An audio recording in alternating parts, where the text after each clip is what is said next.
Hello everyone, this is Prashant Singh and welcome to AEC plus. मैं आशा करता हूं कि आप सभी ठीक होंगे और आपकी पढ़ाई बेहतर तरीके से चल रही होगी। मेरे पास जो आज आपके लिए लाइन है वो यही कहना चाहता हूं मैं कि हमेशा हौसला बनाओ ऊंची उड़ान का और फिजूल में मत देखो कद आसमान का। मतलब सीधा है, बात साफ है कि हमको बहुत ज़्यादा डरना नहीं है कि यार जो आसमान है वो बहुत दूर है, लक्ष्य है वो बहुत दूर है और उस लक्ष्य को क्या हम प्राप्त कर पाएंगे, एम हमारा हमको मिल पाएगा, अचीव हो पाएगा या नहीं हो पाएगा, कोई ज़रूरत नहीं है। आप इतना सोचिए मत, घबराइए मत, बस एक लक्ष्य निर्धारित कर लीजिए और अपनी उड़ान, अपनी मेहनत जो है वो उसके आधार पर चलते रहिए। आपको आपका लक्ष्य जरूर प्राप्त होगा। बात समझ में आ रही है? इसी एटीट्यूड, इसी विचारधारा के साथ में आप पढ़ाई करते रहिए और एक दिन आपका एम आपको जरूर मिलेगा। आइए देखें, जो मैंने आपसे क्वेश्चन ऑफ द डे पूछा था वो आखिर था क्या। तो क्वेश्चन था हमारे पास, who is the author of book prism the ancestral एडोब ऑफ रेनबो। अगर हम बात करें कि प्रिज्म नाम की जो बुक है, एंसेस्ट्रल एडोब ऑफ रेनबो, वो किसने लिखी है, तो याद रखिएगा उसके लेखक हैं विनोद मनकारा। ये मैंने आपको पहले भी बता चुका हूं मैं, ठीक है। तो आपके लिए ये क्वेश्चन था, आप थोड़ा सा रिकॉल करते अगर चीजों को तो आसानी से आपको ये पता रहता। बात समझ में आ रही है? तो विनोद मनकारा के द्वारा ये बुक लिखी गई है। और विनोद मनकारा की अगर मैं बात करता हूं तो इस बुक का विमोचन उन्होंने कहाँ से किया है, तो उन्होंने इस बुक का विमोचन किया है सतीश धवन अंतरराष्ट्रीय केंद्र के रॉकेट लॉन्च पैड से किया है। दूसरा अगर मैं बात करूं तो किस किस चीजें, क्या क्या चीजें इसमें देखने को मिलेंगी, तो ये कॉम्बिनेशन है। मेनली किससे रिलेटेड है ये, तो ये साइंस से रिलेटेड है और इसमें अंतरिक्ष विज्ञान, खगोल विज्ञान, जीव विज्ञान, मानव विज्ञान, गणित के 50 अभिलेखों के संकलन जो हैं वो यहाँ पर देखने को आपको मिलेंगे। तो याद रखिएगा कि अलग अलग विज्ञान से, अलग अलग साइंस से संबंधित चीजें आपको एक ही बुक में विनोद मनकरा जी ने प्रदान कर दी है। नेक्स्ट अगर हम बात करते हैं और बात करें आज हमारा जो क्वेश्चन नंबर फर्स्ट है वो आखिर क्या है कि which state government and the United nation population fund launch the chatbot just ask, या खुल के पूछो जो नाम है उसका, या जस्ट आस्क या खुल के पूछो फॉर, अगर हम बात करें कि सेक्सुअल हेल्थ इश्यूज ऑन 16 जुलाई, तो जो एक चैटबॉट लॉन्च किया गया है जिसका नाम है जस्ट आस्क, एक चैटबॉट लॉन्च किया गया जिसका नाम है जस्ट आस्क या फिर खुल के पूछो, ये किससे संबंधित है या ये किसने लॉन्च किया है। तो पहली चीज तो ये लॉन्च किया है अगर हम बात करें तो यूनाइटेड नेशन पॉपुलेशन फंड के साथ में मिलकर मध्य प्रदेश सरकार ने, एमपी गवर्नमेंट के द्वारा अगर आप देखेंगे तो ये चैटबॉट लॉन्च किया गया है।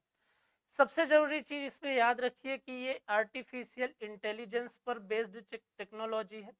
जिस तरीके से आप चैट जीपीटी वगैरह जानते हैं कि आपने अपने क्वेश्चन दिए और उधर से सामने से आपको आपका रिजल्ट जो है, आपके आंसर जो है वो विद इन अ सेकेंड आपको मिल जाता है। उसी प्रकार कुछ पर्टिकुलर टॉपिक के लिए एमपी गवर्नमेंट ने क्या किया है कि जो एमपी का यूथ है या जो ओवरऑल यूथ है अगर हम बात करें, तो उस यूथ को पर्टिकुलर सब्जेक्ट, पर्टिकुलर टॉपिक से संबंधित चीज़ों के बारे में उसको एजुकेट करने के लिए, उसको शिक्षित करने के लिए और उसकी जिज्ञासा जो भी है उन चीज़ों को लेकर उसको दूर करने के उद्देश्य से मध्य प्रदेश सरकार ने एक चैट बॉट जो है उसको लॉन्च किया है जिसका नाम उन्होंने दिया है जस्ट आस्क या फिर पूछो खुल के। अब बात यह आती है कि सर आखिर है किससे संबंधित। पहली चीज तो ये क्लियर हो गई कि सर किसने ये लॉन्च किया है। अब दूसरी चीज बात यह आती है कि सर ये किससे संबंधित है। तो यहाँ पर याद रखिएगा कि यहाँ गवर्नमेंट जो है वो, अगर हम बात करें तो किसकी बात कर रही है, तो वो बात कर रही है एस आर एच आर की। अब बात आती है कि सर ये एस आर एच आर क्या है, तो इसका फुल फॉर्म याद रखिए तो आपको चैटबॉट जो बनाया गया है उसके बारे में पता चल जाएगा। तो एस आर एच आर का फुल फॉर्म होता है sexual and reproductive health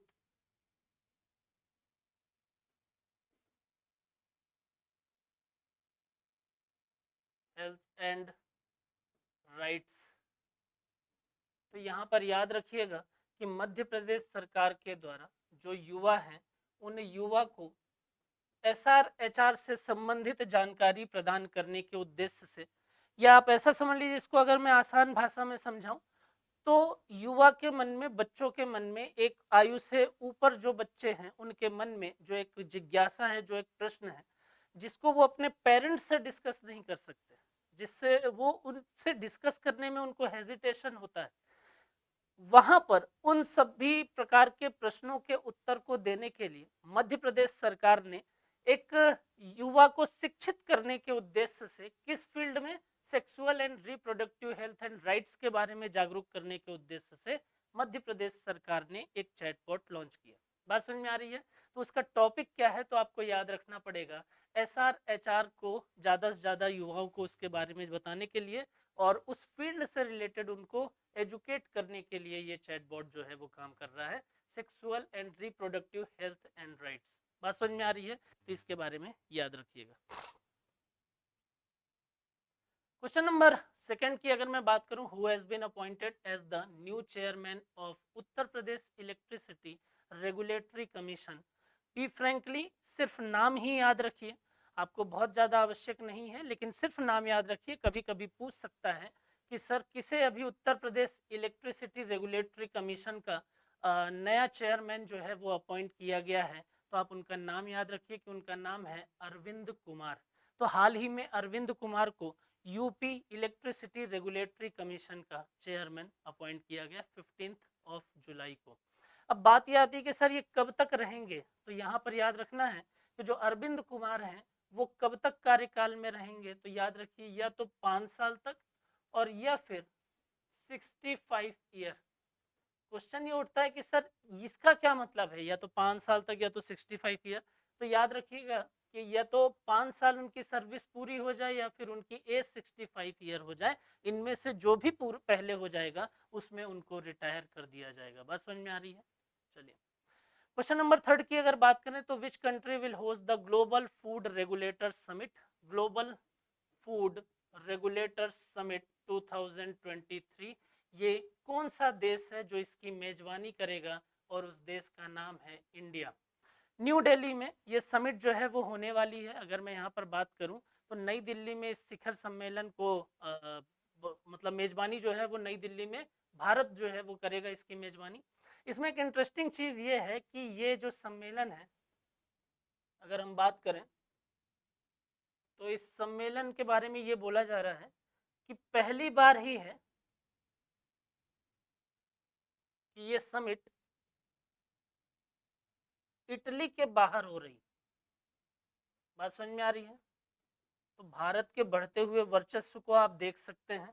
G20 की मेजबानी से और ग्लोबल फूड रेगुलेटर समिट की अगर हम बात करें वहां तक आप देखेंगे तो भारत की जो वर्चस्व है उसमें लगातार वृद्धि देखने को मिल रही है।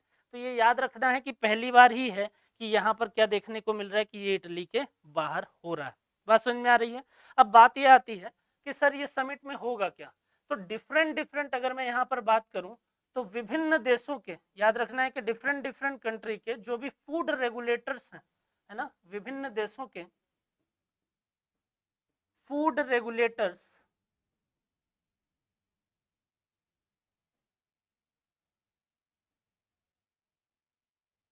विभिन्न देशों के जो फूड रेगुलेटर्स हैं वो इसमें हिस्सा लेंगे।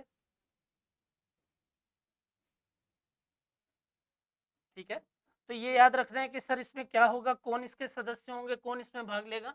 तो विभिन्न देश जितने भी हैं उनके जो फूड रेगुलेटर्स हैं वो इसमें हिस्सा लेंगे। और वो करेंगे क्या, तो यहाँ पर याद रखिएगा कि वो फूड सेफ्टी और फूड की क्वालिटी जो है उससे संबंधित नियमों को वो प्रदर्शित करेंगे। और यहाँ पर जो नियम बनाया जाएगा, जो नियम पेश किया जाएगा उसका नाम क्या होगा, तो यहाँ लिखा हुआ है फूड ओ कॉपिया, है ना।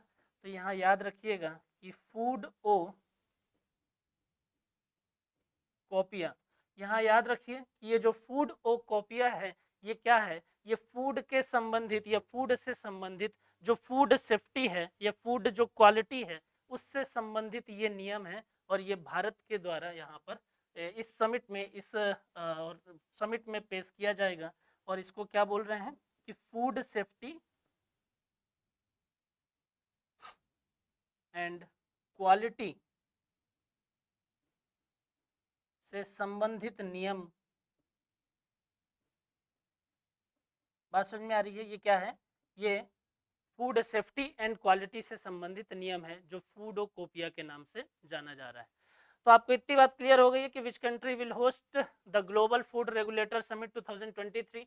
कौन होस्ट करने वाला है? इंडिया होस्ट करने वाली है। न्यू दिल्ली में इसको समिट जो है वो देखने को मिलेगी।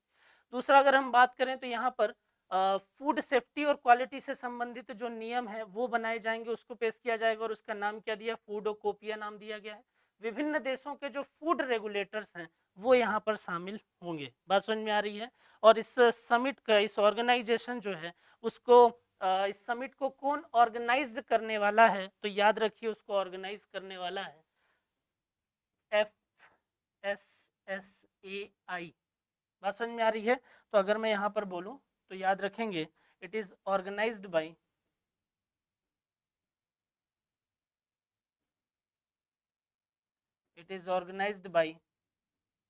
FSSAI।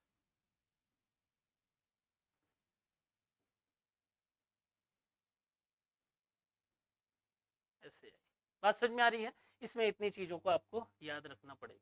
क्लियर है? चलिए, क्वेश्चन नंबर 4 की अगर मैं बात करता हूँ कि which of the following statement is correct about the advance authorisation scheme. इनमें से कौन सा स्टेटमेंट जो है वो सही है? पहला स्टेटमेंट है advance authorisation scheme allowed duty free import of inputs of export purposes. अगर हम बात करें तो बोल रहा है कि एक्सपोर्ट करने के उद्देश्य से जो इनपुट की आप इंपोर्ट करते हैं, जो रॉ मटेरियल को आप इंपोर्ट करते हैं, उसमें से कर जो है वो नहीं लिया जाएगा, शुल्क मुक्त आयात जो है वो किया जाएगा। बिल्कुल सही है यहाँ पर। दूसरा, अगर मैं बात करता हूँ तो directorate general of foreign trade implemented advance authorisation scheme under the foreign trade policy. ये स्टेटमेंट भी पूरी तरीके से सही है। तो यहाँ पर जब राइट आंसर पूछ रहा है तो याद रखिएगा कि first and second both are correct. बात समझ में आ रही है? तो यहाँ पर जब देखेंगे तो हम बात करते हैं किसकी? हम बात करते हैं एडवांस ऑथराइजेशन स्कीम की। तो यहाँ पर हो क्या रहा है? इस एडवांस ऑथराइजेशन स्कीम में आप याद रखिए कि ये किसके तहत इस स्कीम को लॉन्च किया गया है? तो इस स्कीम को लॉन्च किया गया फॉरेन ट्रेड पॉलिसी के तहत। Foreign trade policy. और इस फॉरेन ट्रेड पॉलिसी में किसने इसको लॉन्च किया है? तो लॉन्च किया है इसको directorate general of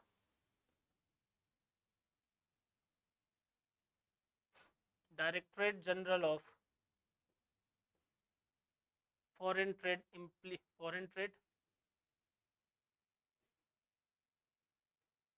directorate general of foreign trade. इन्होंने इसको क्या किया है? इम्प्लीमेंट किया है। अब बात क्या हो रही है?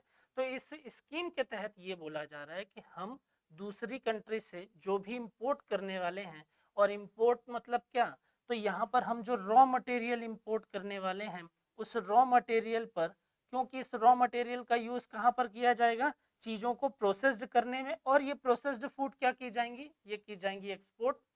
तो यहाँ पर ये बोला जा रहा है कि इस स्कीम के तहत हम जो रॉ मटेरियल इंपोर्ट कर रहे हैं, जिस रॉ मटेरियल का यूज करके एक्सपोर्टेड प्रोडक्ट का प्रोडक्शन होगा, उस रॉ मटेरियल पर हम टैक्स जो है वो क्या कर देंगे? जीरो कर देंगे। अब क्योंकि यहाँ पर रॉ मटेरियल आपका हो गया टैक्स वहाँ पर जीरो, तो जब टैक्स कम हो गया, जब ड्यूटी फ्री इंपोर्ट हो गया, तो यहाँ पर आपके लिए रॉ मटेरियल की कॉस्टिंग क्या हो जाएगी? डिक्रीज हो जाएगी। अब आपके लिए जो रॉ मटेरियल मिला है उसकी लागत कम हो गई है। लागत के कम होने से आप जो फाइनल प्रोडक्ट बनाओगे उसकी भी तो कॉस्टिंग कम हो जाएगी। अब जब उसकी कॉस्टिंग कम हो जाएगी तो जब उसको आप सेल करोगे फाइनल प्रोडक्ट को, तो दूसरी कंट्री के लिए जब वो इंपोर्ट किया जाएगा उनके माध्यम से, तो उनको सस्ते रेट पर मिलेगा। और मैंने आपको फिर थ्योरी ऑफ इलास्टिसिटी भी बताई है। तो यहाँ पर जब ये सस्ते रेट पर होगा तो ये क्या करेंगे? डिमांड करेंगे। तो इसका इम्पैक्ट कहाँ दिख रहा है? ये इनकी डिमांड इंक्रीज होगी हमारे प्रोडक्ट की, तो हमारा जो एक्सपोर्ट है वो बढ़ेगा, हमारा प्रोडक्शन बढ़ेगा। बात समझ में आ रही है? तो आप याद रखिए कि जो एडवांस ऑथराइजेशन स्कीम है वो जो ड्यूटी फ्री इंपोर्ट की बात कर रही है वो इसलिए है ताकि कंट्री में प्रोडक्शन को इम्प्रूव करके और एक्सपोर्ट जो है उसको इम्प्रूव इंक्रीज किया जा सके, और किसके माध्यम से, प्राइस को डाउन डाउन करके। बात समझ में आ रही है? इतनी चीजें आप इसमें याद रखिएगा। नेक्स्ट नंबर हम बात करते हैं क्वेश्चन नंबर 5 की। विच of the following countries have jointly launched a call of proposal on critical and emerging technology, quantum technologies and artificial intelligence for transforming lives. यहाँ पर अगर हम बात करें तो निम्नलिखित में से किन देशों ने संयुक्त रूप से महत्वपूर्ण और उभरती प्रौद्योगिकी जीवन में बदलाव लाने के लिए क्वांटम टेक्नोलॉजी और आर्टिफिशियल इंटेलिजेंस पर कॉल फॉर प्रपोजल्स को लॉन्च किया है? तो अगर आप देखेंगे तो हाल ही में भारत और संयुक्त राज्य अमेरिका या यूएसए की अगर बात करूं तो उनके माध्यम से इस प्रकार की चीजें जो हैं वो लॉन्च की गई हैं। अब यहाँ आप देखिए तो जीवन में बदलाव लाने के लिए क्वांटम टेक्नोलॉजी और आर्टिफिशियल इंटेलिजेंस पर कॉल फॉर प्रपोजल की अगर बात करें तो भारत और यूएसए के द्वारा संयुक्त रूप से उसको लॉन्च किया गया है।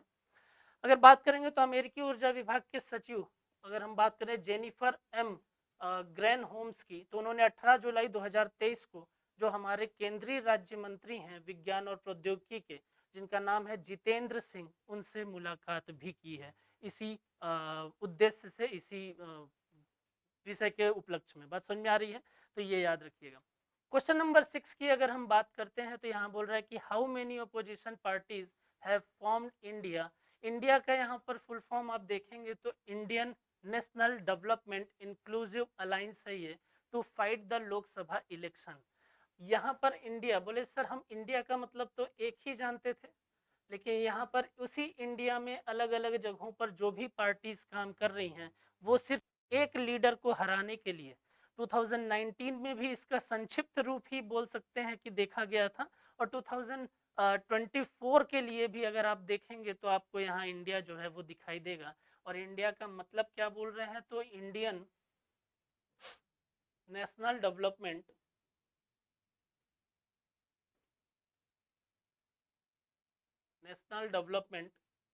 Inclusive alliance, right. और इसमें कितनी पार्टीज हैं जो चुनाव एक साथ लड़ने वाली हैं और जिनका ऑब्जेक्टिव जो है वो सिर्फ एक ही लीडर की अगर हम बात करें ओवरऑल तो उनको हराने की है। तो वहाँ पर अगर आप देखेंगे तो 26 पार्टी ऐसी हैं जो इस अलायंस के माध्यम से यहाँ पर चुनाव लड़ेंगी, गठबंधन के माध्यम से चुनाव लड़ेंगी। इसमें सिर्फ नंबर याद रखिए। बात समझ में आ रही है? बीजेपी की अगर हम बात करें तो बीजेपी के सामने अगर आप देखेंगे तो ये गठबंधन आपको दिखाई देगा, है ना, ये अलायंस आपको दिखाई देगा। क्लियर? चलिए क्वेश्चन नंबर, यहाँ पर अगर एक आध पॉइंट आप ये याद रखना चाहें तो याद रखिए 2024 के लोकसभा चुनाव में इंडिया गठबंधन एनडीए से मुकाबला जो है वो करेगा और इसमें 26 विपक्षी दल देखने को मिलेंगे। क्वेश्चन नंबर 7 की बात करते हैं। Which country reported 52.2 degree record temperature in mid July. सर्वाधिक गर्मी का एहसास जो है वो हुआ होगा, और वो कहाँ हुआ है तो वो हुआ है चाइना में, ठीक है, और जिसने अपने ही पिछले साल के रिकॉर्ड को भी तोड़ दिया है। तो यहाँ पर जब आप देखेंगे तो चाइना में आपको ये टेम्परेचर देखने को मिलेगा, और जुलाई के मध्य में चाइना का तापमान 52.2 डिग्री सेंटीग्रेड जो है वो रिकॉर्ड पर पहुंच गया था। बात समझ में आ रही है? इसने जुलाई 2017 में दर्ज हुए 50.6 डिग्री सेल्सियस के रिकॉर्ड को तोड़ दिया है। आप बहुत ज़्यादा इसमें ज़रूरत नहीं है, आप सिर्फ याद रखिए मैक्सिमम टेम्परेचर अभी हाल ही में किस कंट्री में रिकॉर्ड हुआ है तो वो चाइना में रिकॉर्ड हुआ। क्वेश्चन नंबर 8 की अगर हम बात करते हैं तो Russia refuse to renew the Black Sea grain deal with which country. बताने की आवश्यकता नहीं है, मुझे लगता है कि ये आपको पता ही होगा। और अभी वॉर की कंडीशन है, वॉर भी चल रही है रसिया एंड यूक्रेन के बीच में, और इसी वॉर के कारण रसिया ने अपने इस डील को मतलब अगर हम बात करें तो रिन्यू नहीं किया, उस डील को फिर से आगे नहीं बढ़ाया, और उसने अभी हाल ही में उस डील को जैसे ही उसका टेनर पीरियड खत्म हुआ उस डील को वो खत्म कर देता है। और ब्लैक सी ग्रेन डील जो हुई थी यूक्रेन और रसिया के बीच में, तो वहाँ पर अगर आप देखेंगे तो रसिया ने रिफ्यूज़ किया है उस डील को रिन्यू करने के लिए। किसके साथ में था? यूक्रेन के साथ में। अब इससे संबंधित कुछ चीजें आप देख लीजिए कि रूस ने यूक्रेन के साथ संयुक्त राष्ट्र की मध्यस्थता करने वाले काला सागर अनाज समझौते से खुद को अलग करने का फैसला जो है वो ले लिया है। वजह आपको साफ समझ में आती है, ये वॉर की कंडीशन जो है। दूसरा अगर हम देखें तो रूस ने अनाज सौदे के नवीनीकृत करने से इनकार कर दिया, जिसमें यूक्रेन से अनाज ले जाने वाले जहाजों के सुरक्षित मार्ग का आश्वासन दिया गया था। बोल दिया भैया हमसे कोई मतलब नहीं है, आपके जहाज जो हैं वो जा रहे हैं, जहां जा रहे हैं हमको कोई दिक्कत नहीं है, कहीं पर भी हमला हो, कहीं पर अटैक हो, ये मत बोलना कि हमने किया है। तो इस प्रकार की कंडीशन जो है वो वहां पर देखने को मिल रही है। काला सागर में अनाज सौदा 17 जुलाई 2023 तक था और उसको वहां से रिन्यू नहीं किया गया है, ये भी याद रखिएगा। क्वेश्चन नंबर 9 की अगर बात करें, इंडिया रिकॉर्डेड DPT3, अगर हम बात करें डिप्थीरिया, पर्टुसिस और टिटनेस इम्यूनाइजेशन कवरेज इन 2022, कितने परसेंट जो है वो भारत में 2022 में डिप्थीरिया, पर्टुसिस और टिटनेस टीकाकरण कवरेज जो है वो प्रदान किया गया है? तो वो किया गया है 93%। बात समझ में आ रही है? इतना आप याद रखिए कितने परसेंट है, तो 93% कवरेज जो है वो हो गया। क्वेश्चन नंबर 10 की बात करें, union minister of road transport and highways Nitin Gadkari inaugurated 2 national highways project in Lucknow on 17th July 2023 with the investment of more than, कितना इन्वेस्टमेंट करने वाले हैं लखनऊ में इस प्रोजेक्ट के लिए, इस हाईवेज के लिए नितिन गडकरी? तो वो करने वाले हैं 3300 करोड़ रुपए। और यूपी में अगर आप देखेंगे तो लगातार इंफ्रास्ट्रक्चर में डेवलपमेंट हो रहा है। यूपी में अगर आप देखेंगे तो लगातार इंफ्रा तो बढ़ ही रहा है, साथ ही साथ एफडीआई का इन्वेस्टमेंट भी बढ़ रहा है। हाईवेज जो हैं वो भी यहाँ पर अगर आप देखेंगे तो वो भी बढ़ रहे हैं, ठीक है। और साथ ही साथ अगर आप देखिए तो एक्सप्रेस वे जो है वो भी यहाँ पर देखने को मिल रहे हैं। और एक्सप्रेस वे की अगर मैं बात करता हूँ तो देश में सबसे ज़्यादा किसी राज्य में अगर एक्सप्रेस वे हैं तो वो उत्तर प्रदेश में ही है। और कितने हैं? वो 13 हैं, जिसमें से कुछ तो काम कर रहे हैं, वर्किंग फॉर्म में पूरे तरीके से तैयार हो गए, और कुछ जो हैं वो अभी अंडर मेंटेनेंस है या अंडर वर्क प्रोग्रेस में चल रहे हैं वो, और बहुत ही जल्द उनका भी इनोग्रेशन कर दिया जाएगा। बात समझ में आ रही है? तो यहाँ पर याद रखिएगा कि 3300 करोड़ रुपए से ज़्यादा मतलब खर्च जो है वो यहाँ पर किया जाएगा नितिन गडकरी साहब के द्वारा। और इनके काम के बारे में तो विशेष मुझे बताने की भी आवश्यकता नहीं है, ठीक है। उद्घाटन में की गई परियोजना में राष्ट्रीय राजमार्ग 24 पर लखनऊ सीतापुर खंड का मडियाव आईआईएम शामिल होगा, ये आप इसमें याद रखिए। अगर भूलता भी है तो कोई बहुत ज़्यादा दिक्कत का विषय नहीं है। बात समझ में आ रही है? चलिए यहाँ पर, तो ये हमारे 10 क्वेश्चन थे, ठीक है। और इन 10 क्वेश्चन के बाद में जो आपके लिए क्वेश्चन ऑफ द डे है वो ये है कि who has been appointed as the director general of the Indian coast guard. मैंने अभी कुछ क्लासेस पहले ही आपको ये क्वेश्चन जो है वो बताया है, तो आप फटाफट उसको याद करिए और मुझे कमेंट करके मैसेज करके ये बता दीजिए कि किसे हाल ही में इंडियन कोस्ट गार्ड का डायरेक्टर जनरल अपॉइंट किया गया है। बात समझ में आ रही है? ठीक है, फिर आज के लिए इतना काफ़ी है। आप पढ़ाई करते रहिए, खुश रहिए। Thank you so much.